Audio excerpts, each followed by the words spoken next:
Il ne reste que quelques minutes à ma vie. Au plus quelques heures, je sens que je faiblis. Mon frère est mort hier au milieu du désert. Je suis maintenant le dernier humain de la terre. On m'a décrit jadis quand j'étais un enfant ce qu'avait l'air le monde il y a très très longtemps, quand vivaient les parents de mon arrière-grand-père et qu'il tombait encore de la neige en hiver. En ces temps on vivait au rythme des saisons et la fin des étés apportait la moisson. Une eau pure et limpide coulait dans les ruisseaux où venaient s'abreuver chevreuils, orignaux.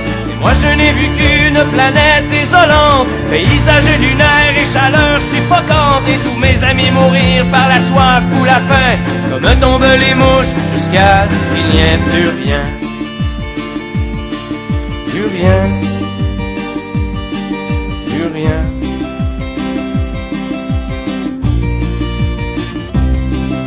Il ne reste que quelques minutes à ma vie.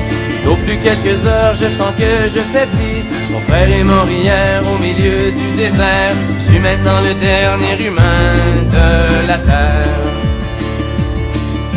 Ça a commencé il y a plusieurs années, alors que mes ancêtres étaient obnubilés par des bouts de papier que l'on appelait argent, qui rendaient certains hommes vraiment riches et puissants.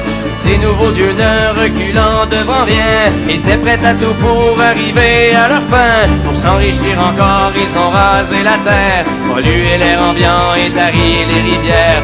Et au bout de 100 ans, des gens se sont levés et les ont avertis qu'il fallait tout stopper. Mais ils n'ont pas compris cette sage prophétie. Ces hommes-là ne parlaient qu'en termes de profit.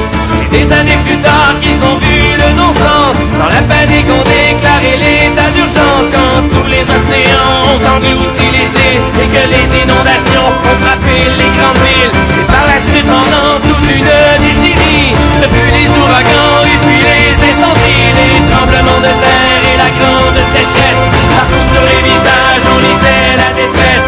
Les gens ont dû se battre contre les pandémies, décimés par millions par d'atroces maladies. Puis les autres sont morts par la soif ou la faim, comme tombent les mouches, jusqu'à ce qu'il n'y ait plus rien. Plus rien. Plus rien.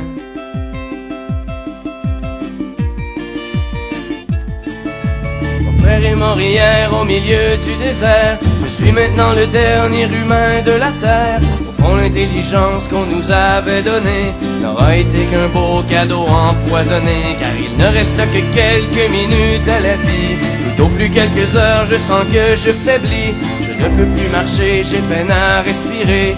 Adieu l'humanité, adieu l'humanité.